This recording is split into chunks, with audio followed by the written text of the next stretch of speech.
Ողջույն սիրելի ընկերներ, սիրելի հետևորդներ, այսօր պատրաստելու ենք սալորի չիր։ Ես վերցրել եմ խոշոր մեծ չափսի լավ սալորներ։ Վերցրել եմ երկու տեսակի սալորներ՝ Վիկտորիա և чернослив։ Ասեմ, որ այս սալորներից ստացվում են շատ համեղ, շատ գեղեցիկ չրեր։ Դե ինչ, անցնենք գործի, ցույց տամ ձեզ, թե ինչպես ենք պատրաստում սալորի չրերը։ Սալորները լվանամ և վերադառնամ։ Տեսեք որքան գեղեցիկ են, որքան շքեղ, մեկը մեկից գեղեցիկ, մեկը մեկից շքեղ։ Ես վերցրել եմ մեծ սալորներ, ինչու, որ չրերը մեծ ստացվեն և շատ հյութեղ և համեղ։ Դե ինչ, հարկավոր է պատրաստել օշարակ։ Օշարակը պատրաստելու համար մեզ անհրաժեշտ է վերցնել կաթսա և պատրաստել մեր օշարակը։ Մեզ հարկավոր է կես կիլոգրամ շաքարավազ և 300 գրամ ջուր։ Շաքարավազը և ջուրը խառնում ենք իրար և դնում ենք գազօջախին, հասցնելով եռման աստիճանի։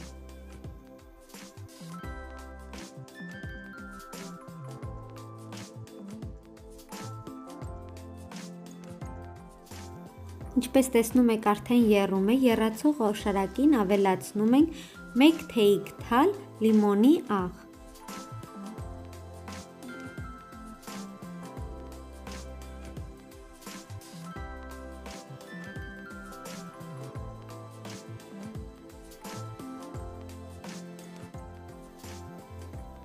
Օշարակի եռալուց հետո ավելացնում ենք մեր սալորները։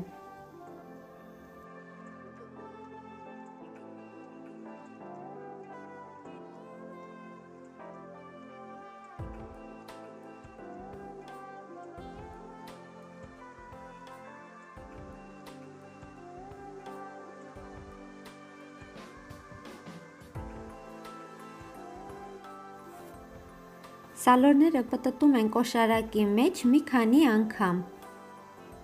և թողնում ենք եռա 5-ից 10 րոպե։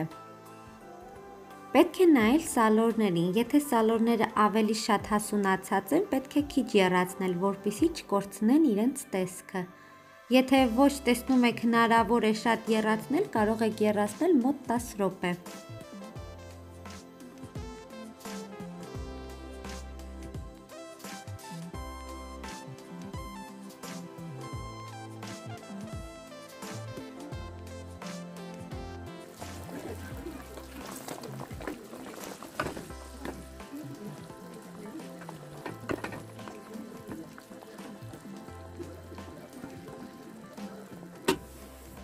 Արդեն եռած մեր սալորները 10 րոպե, անջատում ենք գազօջախը և թողնում ենք սալորները մնա 5-ից 6 ժամ։ Դե ինչ, մնացել են մեր սալորները 5-ից 6 ժամ օշարակի մեջ, կրկին կդնենք գազօջախին և կեռացնենք ևս 10 րոպե։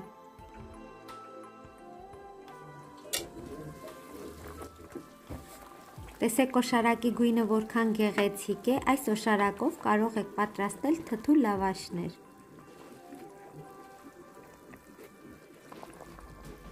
Տեսեք սալորները գեղեցիկ պահպանել են իրենց տեսքը։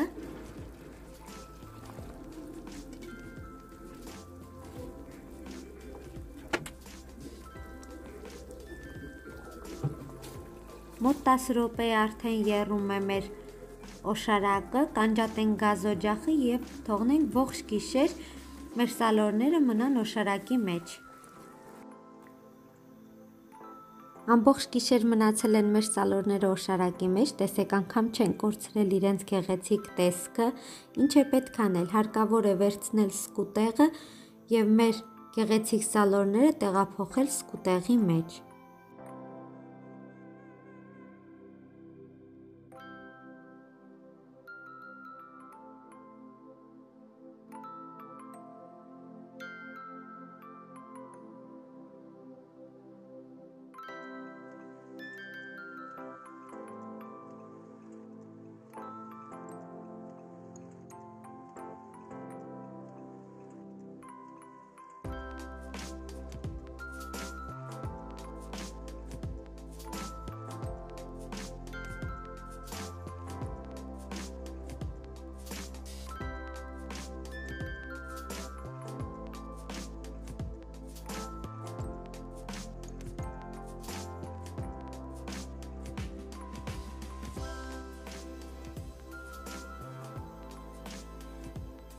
Ահա եւ վերջ արեցինք, վերջացրեցինք։ Ինչպես ասացի, սիրելիներս, այս օշարակով պատրաստելու եմ թթու լավաշ։ Տեսեք ինչ գեղեցիկ են։ Կդնենք արևի տակ եւ կչորացնենք։ Մինչ դա դնենք արևի տակ, մեր մնացած սալորները կլցնենք նույն օշարակի մեջ եւ կդնենք գազօջախին։ Նույն եղանակով եւս 2 անգամ եռացնելով կպատրաստենք մնացած սալորները։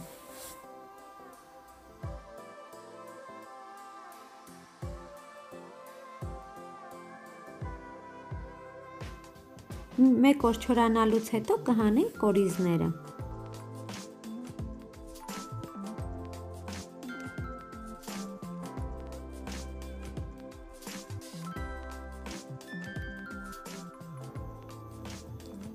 Մեկ օր անցել է, տեսեք որքան է չորացել, այսօր կհանենք կորիզները։ Սա երկրորդ անգամվա պատրաստածն է, դեռ այդքան չի չորացել։ Ինչ ենք անում, վերցնում ենք մեր սալորները եւ դանակի օգնությամբ մի փոքր ճեղք բացելով հանում ենք մեր սալորի կորիզները։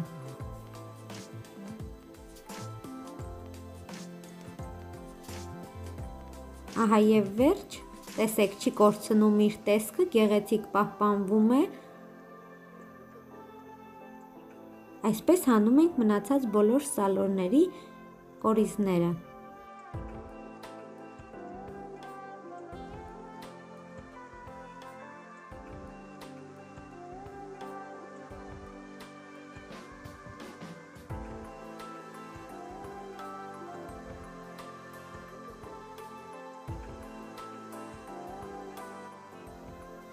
Ահա եւ վերջ հանեցինք, վերջացրեցինք մեր սալորի կորիզները։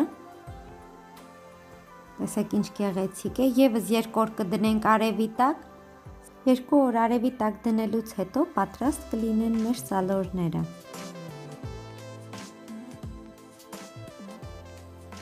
Սիրելիներս, արդեն անցավ 2 օր, տեսեք ինչ գեղեցիկ չրեր ենք ստացել, շքեղ, գեղեցիկ, շատ ընտիր չրեր կարելի է ասել, շատ լավն են ստացվել։ Հուսով եմ ձեզ դուր եկավ իմ բաղադրատոմսը, դուք նույնպես կփորձեք, դուք նույնպես կպատրաստեք։ Չմոռանաք սիրելիներս կիսվել ձեր ընկերների հետ։ Տեսեք, որքան գեղեցիկ, մսոտ եւ շատ համեղ չրեր են ստացվել ինձ մոտ։ Չմոռանաք բաժանորդագրվել եւ սեղմել լայք։ Ցտեսություն, մինչ նոր հանդիպում։